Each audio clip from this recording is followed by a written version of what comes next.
inside Uncle Werewolf Studios. The pre-show shenanigans happen. This is where the magic happens, folks. How big is that screen?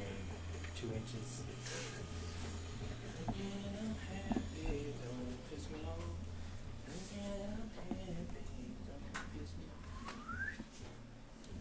Fixing to have to get on there, fellows. Yeah, fellas, it's about time for the pre-show. We're here with Justin Johnson, the mastermind behind, what's the name of the program again? Uncle Werewolf and Friends. I wouldn't exactly call myself a master. He's a master. More like a He's a master. He's a cock master. Yeah. masturbator, master of tomfooleries, plural, because I'm good at many of them. So how did this show come about? Masturbate. Do what? How did this show come about? Well, we already had the Uncle Werewolf character, which I created one night in a drunken rampage.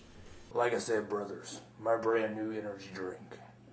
Actually, it's not brand new, but I've been drinking it for years. Bud Light. Gives you energy like the bull. Make it go all night long. And the show came about as I was listening to another internet radio show, and I'm like, hey, I want an outlet for Uncle Werewolf. This is great. Uncle Werewolf can totally do shock radio, shock jock, you know, just talk radio. And the show is basically modeled off of all the talk radio shows I grew up listening to, like Lex and Terry and Bubba the Love Sponge on 93.3. So I gotta give those guys credit where credit is due. Never really listened to Howard Stern, but there's probably a little bit of Howard Stern in there too. Do you feel that the character comes out better with the mask on, or are you able to portray the character without it? He's a little bit more vulgar with the mask on. Why don't you sing that fucking song? You know, about fucking girls hard. So I'm able to do it without the mask. It also helps with a couple of these. But with the mask on, I would say he's more of Uncle Werewolf than I ever intended him to be, you know. How would you describe Uncle Werewolf in 12 words or more? In 12 I'm counting. I can't. You know, oh, I don't count. That's messed up. Anyways, Uncle Werewolf, I guess my best description of him is like the black sheep uncle of the family. That's where the uncle comes in. Everybody's got that one uncle that's like, you know, nobody talks about, and everybody whispers about, like, oh, you know, we don't speak of him. You know, that's Uncle Werewolf. He's the guy that shows up to your, you know, wedding wearing a wife beater and like boxer shorts, you know, drunk off his mind. He's the type of guy that like spikes the punch at like Christmas dinner, you know. He's the uncle that shows up every so often just to stir things up and tell you stories about sleeping with whores in Vegas. And He's the one that gives you sex advice when you're 10. yeah, he's the one that gives you sex advice when you're 10. Pussy magnet. High five. Kill Bill. Alright. Pussy magnet. That's great. You know, Uncle Werewolf doesn't need a pussy magnet. They're just drawn to him kind of like static cling, you know? Yeah. You gotta respect the condom. Where's the werewolf part come into play? The werewolf part. I guess it all came about in the mask. It's kind of like a prop comedy, you know, or that show where they give them props and they just improv. I had the mask. This vision came into my head about the character, and I just kind of went with it, you know. It just started flowing as soon as I put the mask on. Canada!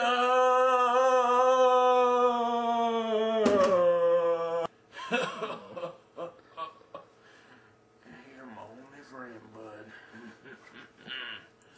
Rufus, you're on the air. What's up? Not much, Rufus. I'm glad you're here. Glad you're in the studio with me. Finally getting through. Went to jail a few weeks back, and it was really crazy. My Red Rocket comes out, and they run for dear life. They're afraid. It's ginormous. But let's get to the prison story. So, why were you in prison, if you don't mind me asking? Well, get back to the car thing. A few months ago, I was racing and got pulled over, unfortunately, and they put me on probation. Well, I didn't check in probation for a few weeks, and I went up there, and they told me I had to go to court. That sucks, my friend. So, how long were you in the county? 2 weeks. 2 weeks. 2 weeks of hell, or 2 weeks of like vacation? Well, it was kind of both. There was fun times, and there was just times when I slipped. So. Hell. So, when did you get out? Like, so how long have you been a free man since your prison time? The Friday before last. So it's been like 2 weeks, or Yeah, about that. roughly. So, is it safe to say that you still have a virgin asshole? How'd you feel about that show? Felt great. It was great. Great second show. No complaints. Really, no complaints? One complaint. Alright, what was that? Not enough people called in. Not enough people called in. And the people that did call in were here in the studio with me. You know? Fucking sucks. But hey. What do you think caused that? You think that's something you can remedy, or? It is something I can remedy, even though people know that it's every Monday at midnight. I didn't put up a post about it on MySpace, and that's probably why I got so many listeners last week, is because, like P was doing probably right now, he's going straight to MySpace, and, yeah. Everybody fucking looks at MySpace. Everybody has a fucking MySpace page. Quarter drunk. Shut up. Fuck. I think that was a problem? You weren't drunk enough? No. Just cause of lack of listeners? No. I don't think that was a problem at all. Because they would have, if not being drunk enough, they didn't even listen in the first place. If it was the not drunk enough aspect of the show, then that would have caused them to tune out.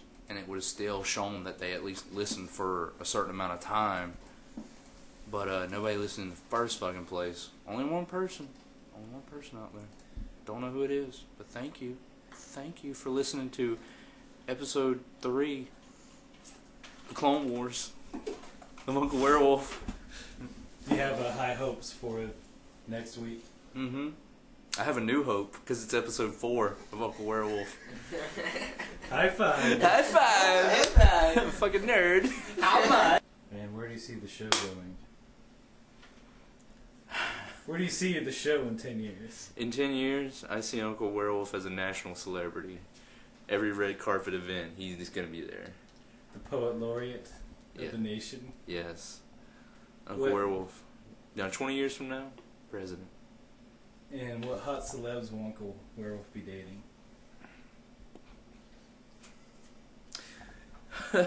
Because it's fresh on my mind, Margot Kidder. He's going to do her in the butt. High five! High five! And Sandra Bullock in the ear. Shin she.